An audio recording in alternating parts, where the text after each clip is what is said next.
Hi hello welcome back to Chaitra Gowda lifestyle. ಇವತ್ತಿನ ವಿಡಿಯೋದಲ್ಲಿ last ವಿಡಿಯೋದಲ್ಲಿ ತೋರಿಸಿರುವ ಕಂಟಿನ್ಯೂಷನ್ ಲಾಗ ಇದರಲ್ಲಿ ತೋರಿಸ್ತಾ ಇದ್ದೀನಿ. ನಾವು ಧರ್ಮಸ್ಥಳದಿಂದ ಕುಕ್ಕೆ ಸುಬ್ರಹ್ಮಣ್ಯಕ್ಕೆ ಬಂದಿದ್ದೀವಿ. ಇಲ್ಲಿ ನೋಡ್ತಾ ಇರ್ಬೋದು ವೆದರ್ ಎಷ್ಟು ಚೆನ್ನಾಗಿದೆ ಅಂತ. ಈ ಕಡೆ ಫುಲ್ಲು ಮೋಡ ಆಗಿದೆ, ಈ ಕಡೆ ಫುಲ್ಲು ಬಿಸಿಲಿದೆ. ಈ ರೀತಿ ಕ್ಲೈಮೇಟ್ಸ್ ಕಾಣ್ತಾ ಇತ್ತು. ನಾನು ಕುಕ್ಕೆ ಸುಬ್ರಹ್ಮಣ್ಯಕ್ಕೆ ಬರ್ತಾ ಇರೋದು ಇದು ಫಸ್ಟ್ ಟೈಮ್ ನಾನು ಬರ್ತಾ ಇರೋದು, ಮತ್ತು ನನ್ನ ಮಗಳ ಜೊತೆ ಫಸ್ಟ್ ಜರ್ನಿ ಇದು ನನಗೆ ಎಕ್ಸ್ಪೀರಿಯೆನ್ಸ್ ಆಗ್ತಾ ಇದೆ. ವೆದರ್ ನೋಡ್ತಾ ಇರ್ಬೋದು ಎಷ್ಟು ಚೆನ್ನಾಗಿದೆ. ದೇವಸ್ಥಾನದಿಂದ ಆ ಬೆಟ್ಟ ಗುಡ್ಡ ಮೋಡ ಎಷ್ಟು ಚೆನ್ನಾಗಿ ಕಾಣ್ತಾ ಇದೆ. ನೋಡೋಕ್ಕೆ ಒಂಥರ ಚೆನ್ನಾಗಿ ಕಾಣ್ತಾ ಇತ್ತು, ಕಣ್ಣಿಗೆ ಇಂಪಾಗ್ತಿತ್ತು. ಅದೇ ರೀತಿಯೇ ಆಪೋಸಿಟಲ್ಲಿ ತುಂಬಾ ಬಿಸಿಲಿತ್ತು. ಸೂರ್ಯ ಮುಳುಗ್ತಾ ಇರೋದು, ತುಂಬ ಬಿಸಿಲು ಕಾಣ್ತಾ ಇತ್ತು. ಎರಡು ಥರ ಕ್ಲೈಮೇಟ್ಸು ಒಂದೇ ಜಾಗದಲ್ಲಿ ನೋಡ್ತಾ ಇದ್ವಿ. ಈ ದೇವಸ್ಥಾನ ನನಗೆ ತುಂಬಾ ಇಷ್ಟ ಆಯಿತು. ನಾವೊಂದು 6:30 ಅಷ್ಟೊತ್ತರಲ್ಲಿ ಕುಕ್ಕೆ ಸುಬ್ರಹ್ಮಣ್ಯ ರೀಚ್ ಆದ್ವಿ. ರಶ್ಶು ಕೂಡ ಇರಲಿಲ್ಲ. ನಮ್ಮ ಲಕ್ಕಿಗೆ ಎಲ್ಲೋದ್ರೂ ದೇವಸ್ಥಾನದಲ್ಲಿ ಫ್ರೀ ಇತ್ತು, ಹಾಗಾಗಿ ದರ್ಶನ ಎಲ್ಲ ಕಡೆ ತುಂಬಾ ಚೆನ್ನಾಗಾಯಿತು. ದರ್ಶನ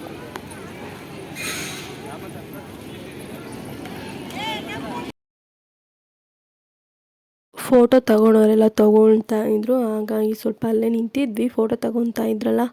ಆಮೇಲೆ ಬ್ಯಾಗ್ಸು ಮತ್ತು ಸ್ಲಿಪ್ಪರ್ಸು ಅವೆಲ್ಲ ಸಪ್ರೇಟ್ ಕೌಂಟರ್ ಎಲ್ಲ ಇತ್ತಲ್ಲ, ಅಲ್ಲೆಲ್ಲ ಬಿಟ್ಬಿಟ್ಟು ನಂತರ ಬಂದ್ವಿ. ಬರೋ ಅಷ್ಟರಲ್ಲಿ ಮಳೆ ಕೂಡ ಸ್ಟಾರ್ಟ್ ಆಯಿತು. ಅದೇ ಆಪೋಸಿಟ್ ಡೈರೆಕ್ಷನ್ ಎರಡು ವೆದರ್ ಹಾಗೇ ಇದೆ, ಆದರೆ ಮಳೆ ಕೂಡ ಬರ್ತಾನೆ ಇದೆ. ಕ್ಲೈಮೇಟ್ಸ್ ಅಂತೂ ತುಂಬಾ ಚೆನ್ನಾಗಿ ಕಾಣ್ತಿತ್ತು ಈವ್ನಿಂಗ್ ಟೈಮು. ಮಳೆ ಎಲ್ಲ ನಿಂತ್ಕೊಂಡು ನಾವು ದರ್ಶನಕ್ಕೆ ಕೂಡ ಅಲ್ಲಿಂದ ಹೊರಟ್ವಿ. ದರ್ಶನ ಮಾಡೋದಕ್ಕೆ ಸ್ವಲ್ಪ ಜನ ಇದ್ದರು, ಸ್ವಲ್ಪ ಅಲ್ಲೇ ಕೂತ್ಕೊಂಡು ದರ್ಶನ ಎಲ್ಲ ಮಾಡೋರು ಮಾಡ್ಕೊತಾ ಇದ್ರು. ಫಸ್ಟ್ ಒಳಗಡೆ ಹೋಗ್ಬಿಟ್ಟು ಬರೋಣ ಅಂತ ಒಳಗಡೆ ಹೊರಟ್ವಿ. ಅಲ್ಲೂ ಕೂಡ ವೀಡಿಯೋಸ್ ಅಲೋ ಇರಲಿಲ್ಲ. ಒಳಗಡೆ ಹೋಗಿ ದರ್ಶನ ಎಲ್ಲ ಮಾಡಿಕೊಂಡು ಬಂದ್ವಿ. ಬಂದಮೇಲೆ ಸ್ವಲ್ಪ ಪಿಕ್ಚರ್ ಎಲ್ಲ ತೊಗೊಂಡ್ವಿ. ಅಲ್ಲಿ ಪ್ರಸಾದ ಕೊಡ್ತಾ ಇರಲಿಲ್ಲ. ನಾವು ಹೋಗಿದ್ದ ದಿವಸ ಏಕಾದಶಿ ಇತ್ತು, ಉಪವಾಸ ಇರ್ತಾರೆ ಅಂತ ಪ್ರಸಾದ ಕೊಡ್ತಾ ಇರಲಿಲ್ಲ. ಹಾಗಾಗಿ ಹೋಟ್ಲಲ್ಲಿ ಹೋಗಿ ಊಟ ಮಾಡಿಕೊಂಡು ಒಂದು 8:30 ಅಷ್ಟರಲ್ಲಿ ನಾವು ಬಸ್ ಹತ್ಕೊಂಡು ಮೆಜೆಸ್ಟಿಕ್ಕಿಗೆ ವಾಪಸ್ ಬಂದ್ವಿ. ನಾವು ಮೆಜೆಸ್ಟಿಕ್ಕಿಂದ ನಾನು ತುಮಕೂರಿಗೆ ಬಂದು, ತುಮಕೂರಿಂದ ನಾನು ನಮ್ಮ ಅಮ್ಮವ್ರ ಮನೆಗೆ ಬಂದೆ. ನಮ್ಮ ಮನೆಯವರು ಕೊರಟಗೆರೆ ಅವ್ರ ಮನೆಗೆ ಹೋದರು.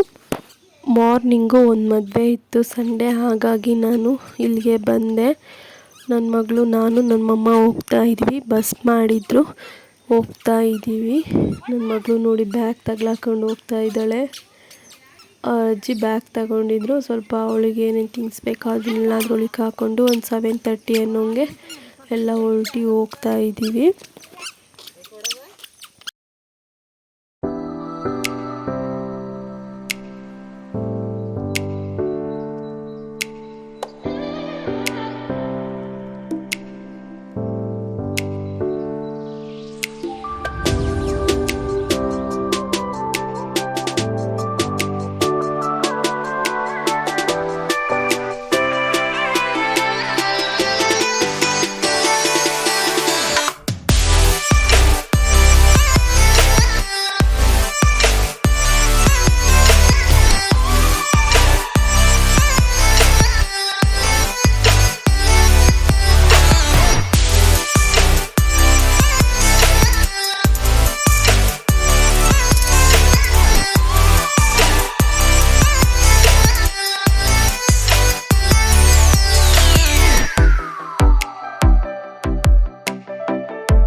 ಮಂಕಿ ನೀರು ಬಾಟ್ಲು ತೊಗೊಂಡೋಗಿ ಬಸ್ಕೊಂಡು ನೀರು ಕುಡಿತಾ ಇತ್ತು ಬಾಟ್ಲಲ್ಲಿ. ಅದನ್ನೇ ನೋಡ್ತಾ ಇದ್ವಿ. ನನ್ನ ಮಗಳು ಕೂಡ ನೋಡ್ತಾ ಇದ್ಲು ಮಂಕಿ ಅಂತ ಹೇಳ್ಕೊಂಡು. ಅದಕ್ಕೆ ಎಷ್ಟು ಬುದ್ಧಿ ಇದೆ ನೋಡು ಅಂತ ನಮ್ಮಮ್ಮ ಹೇಳ್ಕೊಂಡು ಅಲ್ಲಿಂದ ದೇವಸ್ಥಾನದೊಳಗಡೆ ಹೊರಟ್ವಿ. ಡಿ ಹಿಲ್ಸ್ ನೋಡೋದಕ್ಕೆ ಇವಾಗ ತುಂಬಾ ಚೆನ್ನಾಗಿರುತ್ತೆ. ಈ ಟೈಮಲ್ಲಿ ಹೋದರೆ ತುಂಬ ಗ್ರೀನರಿ ಆಗಿರುತ್ತೆ. ಫೋಟೋಸು ಕೂಡ ತುಂಬಾ ಚೆನ್ನಾಗಿ ಬರುತ್ತೆ. ಫೋಟೋಶೂಟು ಕೂಡ ಎಲ್ಲ ಮಾಡ್ಕೊಬೋದು. ಅಲ್ಲಿ ಒಂದು ಡಿ ಹಿಲ್ಸಲ್ಲಿ ಒಂದು ಪ್ಲೇಸ್ ಇದೆ, ಅಲ್ಲಿಗೆ ಹೋದರೆ ವ್ಯೂ ತುಂಬಾ ಚೆನ್ನಾಗಿ ಕಾಣುತ್ತೆ. ಮದುವೆ ಇದ್ದಿದ್ದು ದೇವರದುರ್ಗದಲ್ಲಿ ಬಸ್ ಮಾಡಿದರು, ಹಾಗಾಗಿ ಎಲ್ಲ ಬಸ್ಸಲ್ಲೇ ಬಂದ್ವಿ. ಮದುವೆ ಎಲ್ಲ ಮುಗಿಸ್ಕೊಂಡು ಅಲ್ಲೇ ದೇವಸ್ಥಾನದ ಹತ್ರ ದೇವ್ರು ನೋಡ್ಕೊಂಡು ಬರೋಣ ಅಂತ ದೇವಸ್ಥಾನದ ಹತ್ರ ಬಂದ್ವಿ. ದೇವಸ್ಥಾನ ಪೂಜೆ ಎಲ್ಲ ಮಾಡಿಸ್ಕೊಂಡು ಅಲ್ಲಿ ಯಾರೋ ತೇರು ಎಳ್ಸೋದು ಹರಕೆ ಮಾಡ್ಕೊಂಡಿದ್ರು, ಬೆಳ್ಳಿ ತೇರು, ಅದನ್ನೆಲ್ಲ ನೋಡ್ತಾ ಇದ್ವಿ. ದೇವ್ರು ಕೂಡ ಬಂದಿತ್ತು, ಮೆರವಣಿಗೆ ದೇವ್ರು ಕೂಡ. ಅದನ್ನೆಲ್ಲ ನೋಡಿಕೊಂಡು ಅಲ್ಲಿಂದ ನಾವು ಮನೆಗೆ ಬಂದ್ವಿ. ಬರ್ಬೇಕಾದ್ರೆ ಅಣ್ಣ ಬಂದಿದ್ದರು, ನನ್ನ ದೊಡ್ಡಪ್ಪನ ಮಗ, ಅವ್ರ ಜೊತೆ ಬಂದ್ವಿ. ಅಣ್ಣ ಕೇಕ್ ತೊಗೊಂಡು ಬಂದಿದ್ದಾರೆ. ಅವಳು ಕೇಕ್ ಹ್ಯಾಪಿ ಬರ್ಡೇ ಅಂತ ಹೇಳ್ತಾ ಇದ್ಲು. ಹಳೆ ವಿಡಿಯೋದಲ್ಲಿ ಒಂದು ಕೇಕ್ ಕಟ್ಟಿಂಗ್ ವಿಡಿಯೋ ಇದೆ, ಅದು ನೋಡ್ತಾ ಇದ್ಲು. ಕೇಕು ಅಂತಿದ್ಲಲ್ಲ ಅಂದ್ಬಿಟ್ಟು ಅಣ್ಣ ಹೋಗಿ ಒಂದು ಕೇಕ್ ಪೂರ್ತಿ ತಂದು ಕೊಟ್ಟಿದ್ರು, ಅದನ್ನೇ ಕಟ್ ಮಾಡಿಸ್ತಾ ಇದ್ವಿ. ಒಂದು ಪೀಸ್ ಕೇಕ್ ಇದ್ದರು. ಅವಳು ಬರ್ತ್ಡೇ ಸೆಲೆಬ್ರೇಷನ್ ಮಾಡ್ಕೊತಾ ಇರ್ತಾಳೆ. ನೆಕ್ಸ್ಟ್ ಡೇ ನೈಟಿಂದ ವಿಡಿಯೋನ ಕಂಟಿನ್ಯೂಷನ್ ಮಾಡ್ತಾ ಇದ್ದೀನಿ. ನೆಕ್ಸ್ಟ್ ಡೇ ನಾವು ದೇವಸ್ಥಾನಕ್ಕೆ ಹೋಗ್ತಾ ಇದ್ವಿ. ಅವರು ಪೂಜೆ ಮಾಡಿಸ್ತಾಯಿದ್ರು ನಮ್ಮ ಊರ ಪಕ್ಕದೂರಲ್ಲೇ. ಅವರು ಹರಕೆ ಮಾಡ್ಕೊಂಡಿದ್ರಂತೆ, ತೇರು ಬೆಳ್ಳಿ ಪಲ್ಲಕ್ಕಿನ ಎಳಿಸ್ತೀನಿ ಆಗಿದ್ದು ಅಂತ ಏನಾದರೂ ಅಂದ್ಕೊಂಡಿರ್ತಾರಲ್ಲ ಅದಾದರೆ. ಹಾಗಾಗಿ ನಮ್ಮನ್ನು ಕೂಡ ಕರೆದಿದ್ರು. ನಾನು ಬರಲ್ಲ ಅಂದೆ. ನಮ್ಮ ಇಲ್ಲಿ ಬಾ ಹೋಗೋಣ, ಒಬ್ಬಳೇ ಇರ್ತೀಯ ನೈಟು ಅಂತ ಕರ್ಕೊಂಡು ಹೋದರು. ನನ್ನ ಮಗಳನ್ನ ನೋಡಿ ಹೆಂಗೆ ಆಡ್ತಾ ಇದ್ದಾಳೆ. ಈ ಥರ ಡ್ರೆಸ್ಸು ಫಸ್ಟ್ ಟೈಮ್ ಅವಳಿಗೆ ಹಾಕಿರೋದು. ಕುಣಿತಾ ಇರ್ತಾಳೆ. ಅವ್ರಮ್ಮಂತೂ ತುಂಬಾ ಜಾಗ ವಿಶಾಲವಾಗಿರೋದಕ್ಕೂ ಅದಕ್ಕೂ ಅವ್ರು ಆಡಿಸೋದಕ್ಕೂ ತುಂಬಾ ಆ್ಯಕ್ಟಿವ್ ಆಗಿ ಆಡ್ತಾ ಇರ್ತಾಳೆ. ಅವರು ಕೂಡ ಅಷ್ಟೇ ಇಷ್ಟಪಟ್ಟು ನನ್ನ ಮಗಳನ್ನ ನೋಡ್ಕೊತಾ ಇರ್ತಾರೆ. ಅಲ್ಲಿಂದ ದೇವಸ್ಥಾನಕ್ಕೆ ಹೊರಟ್ವಿ. ಈ ದೇವಸ್ಥಾನ ಇರೋದು ಬಂದು ಮಳೆಕುಪ್ಪೆ ಅನ್ನೋ ಒಂದು ಪುಟ್ಟ ಗ್ರಾಮದಲ್ಲಿ ಇರೋದು.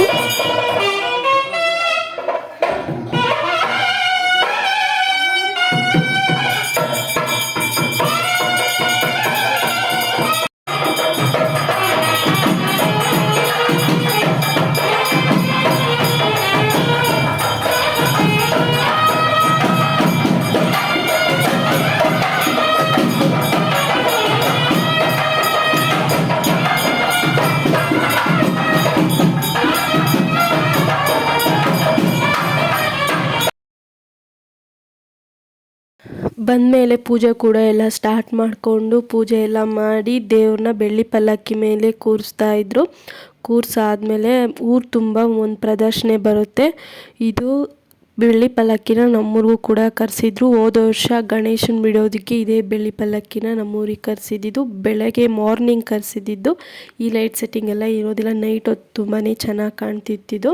ಸೈಡಲ್ಲಿರೋ ಗೊಂಬೆ ಕೂಡ ಎಲ್ಲ ಆ್ಯಕ್ಷನ್ ಕೂಡ ಮಾಡ್ತಾ ಇತ್ತು. ನೋಡೋದಕ್ಕೆ ತುಂಬಾ ಚೆನ್ನಾಗಿ ಕಾಣ್ತಾ ಇತ್ತು.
ಪೂಜೆ ಗಾಡಿಗೆಲ್ಲ ಮಾಡಿದ್ದೆಲ್ಲ ಆದಮೇಲೆ ಯಾರು ಪೂಜೆ ಮಾಡಿಸ್ತಾ ಇದ್ದಾರೋ ಅವರಿಗೆ ಹೂವು ಕೂಡ ಹಾಕ್ತಾಯಿದ್ರು ಕೊಳ್ಳಿಗೆ. ಅವ್ರಿಗೆಲ್ಲ ಹಾಕಾದ್ಮೇಲೆ ನನ್ನ ಮಗಳು ಸಂದಿಲ್ ಬಂದಿದ್ದಾಳೆ ನೋಡಿ, ಅಲ್ಲಿ ನಿಂತ್ಕೊಂಡಿದ್ದಾಳೆ. ಅವಳಿಗೂ ಹೂವು ಹಾಕಿರಲಿಲ್ಲ, ಹಾಗಾಗಿ ಹಾಕಿ ಅಂತ ಅಲ್ಲೇ ನಿಂತ್ಕೊಂಡಿದ್ಲು. ಅವಳಿಗೂ ಕೂಡ ಹಾಕಿದ್ರು ಹೂವನ್ನ. ಅವಳಿಗೊಂಥರ ಖುಷಿ ಇದೆಲ್ಲ ನೋಡೋದು. ನಮ್ಮ ಅತ್ತೆ ಊರ ಕಡೆ ಹೋದರೆ ಇದೆಲ್ಲ ಅವಳಿಗೆ ಅಷ್ಟೊಂದು ಸಿಗೋದಿಲ್ಲ. ಈ ಕಡೆ ಬಂದಾಗ ತುಂಬ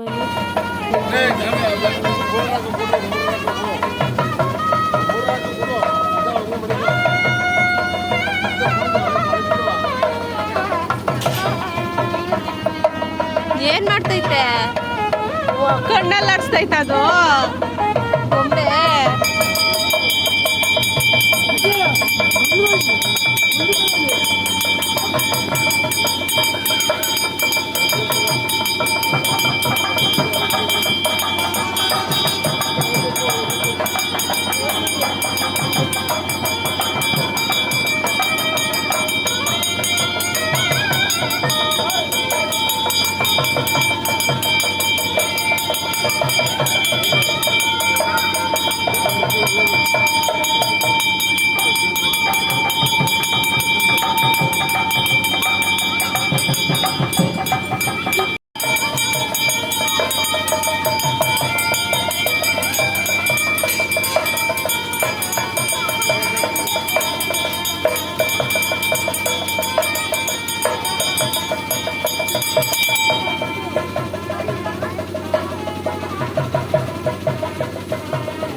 ಪೂಜೆ ಎಲ್ಲ ಮುಗಿಸ್ಕೊಂಡು ಊರೊಳಗಡೆ ಮೆರವಣಿಗೆಗೆ ದೇವ್ರನ್ನ ಕರ್ಕೊಂಡು ಹೊರಟ್ರು. ಈ ದೇವ್ರು ಬಂದು ಆಂಜನೇಯ ಮನೆಕುಪ್ಪೆಯಲ್ಲಿರೋದು. ಈ ದೇವ್ರು ಕೂಡ ತುಂಬಾ ಪವರ್ಫುಲ್ ಅಂತೆ. ತುಂಬ ಜನ ಬಂದು ಇಲ್ಲಿ ಹರಕೆ ಮಾಡ್ಕೊಂಡು ಕೂಡ ಹೋಗ್ತಾರೆ. ಕೆಲವ್ರಿಗಾಗಿದೆ, ಕೆಲವ್ರಿಗಾಗಿಲ್ಲ. ಆದರೆ ಅವ್ರವ್ರು ನಂಬಿರೋದು ಮೇಲಿರೋದು. ತುಂಬ ಜನನೇ ಬರ್ತಾರಂತೆ ಇಲ್ಲಿಗೂ ಕೂಡ. ಹಾಗೆ ಇಲ್ಲಿ ದಿನ ಹರಕೆ ಮಾಡ್ಕೊಂಡಿರೋರು ದಿನ ಒಬ್ಬೊಬ್ಬರು ಇಲ್ಲಿ ಬೆಳ್ಳಿ ಪಲ್ಲಕ್ಕಿನ ಏಳಿಸ್ತಾರಂತೆ. ಹಾಗೆ ಊಟದಾನ ಕೂಡ ಮಾಡ್ತಾರೆ. ಇಲ್ಲಿರೋ ವಾಡಿಕೆ ಇದು. ಹಾಗೆ ಊರೊಳಗಡೆ ಹೋಗ್ತಾ ಈ ಪಾಟ್ ನನ್ನ ಕಣ್ಣಿಗೆ ಬಿತ್ತು. ತುಂಬಾ ಚೆನ್ನಾಗಿತ್ತು. ಫ್ಲವರ್ಸ್ದು ಎಷ್ಟು ಚೆನ್ನಾಗಿ ಕಾಣ್ತಿತ್ತು. ಮನೆ ಮುಂದೆ ಎಷ್ಟು ಚೆನ್ನಾಗಿ ಕಾಣ್ತಿತ್ತು. ತುಂಬಾ ಇಷ್ಟ ಆಯಿತು. ಹಾಗಾಗಿ ಅದು ಒಂದು ವಿಡಿಯೋ ತಗೊಂಡೆ. ಮೆರವಣಿಗೆ ಎಲ್ಲ ಮುಗಿಸ್ಕೊಂಡು ದೇವಸ್ಥಾನದ ಹತ್ರ ಬಂದು ದೇವಸ್ಥಾನದೊಳಗಡೆ ಈ ರೀತಿ ಇದೆ. ದೇವಸ್ಥಾನ ಈ ರೀತಿ ತುಂಬ ಚೆನ್ನಾಗಿ ಕಟ್ಟಿದ್ದಾರೆ. ನಾನೀಗ ಬಂದಿರೋದು ಫಸ್ಟ್ ಟೈಮು. ಇದ್ರ ಬಗ್ಗೆ ಕೇಳಿದ್ದೆ, ಬಂದಿರಲಿಲ್ಲ. ನಾನು ಪಕ್ಕದೂರಾಗಿರೋ ಇಷ್ಟು ದಿನ ಬಂದಿರಲಿಲ್ಲ. ಇದು ಫಸ್ಟ್ ಟೈಮು. ತುಂಬಾ ಚೆನ್ನಾಗಿದೆ ದೇವಸ್ಥಾನ. ಊರ ಗರ್ಭಗುಡಿ ಮಾಡಿದ್ದಾರೆ. ಈ ರೀತಿ ದೇವಸ್ಥಾನ ಕಾಣ್ತಿತ್ತು. ಹಾಗೆ ಪೂಜೆ ಎಲ್ಲ ಮುಗಿಸ್ಕೊಂಡು ಅಲ್ಲೇ ಊಟ ಮಾಡಿಸ್ಕೊಂಡು ಬಂದಿದ್ದರು. ಪಲಾವ್ ಮಾಡಿದರು. ಅಲ್ಲೇ ಊಟ ಮಾಡಿಕೊಂಡು ಅಲ್ಲಿಂದ ನಾವು ಮನೆ ಕಡೆ ಹೊರಟ್ವಿ. ಇದಾಗಿತ್ತು ಇವತ್ತಿನ ವಿಡಿಯೋ. ಈ ವಿಡಿಯೋ ಇಷ್ಟ ಆದಲ್ಲಿ ಲೈಕ್ ಮಾಡಿ, ಶೇರ್ ಮಾಡಿ, ಕಮೆಂಟ್ ಮಾಡಿ ಹಾಗೂ ಸಬ್ಸ್ಕ್ರೈಬ್ ಮಾಡಿಕೊಂಡು ಚೈತ್ರಾ ಗೌಡ ಲೈಫ್ ಸ್ಟೈಲ್ ಚಾನಲ್ಗೆ ಸಪೋರ್ಟ್ ಮಾಡಿ ಅಂತ ಹೇಳ್ತಾ ಇವತ್ತಿನ ವಿಡಿಯೋ ಇಲ್ಲಿಗೆ ಮುಗಿಸ್ತಾ ಇದ್ದೀನಿ. ಸಿಗುವ ನೆಕ್ಸ್ಟ್ ವಿಡಿಯೋದಲ್ಲಿ.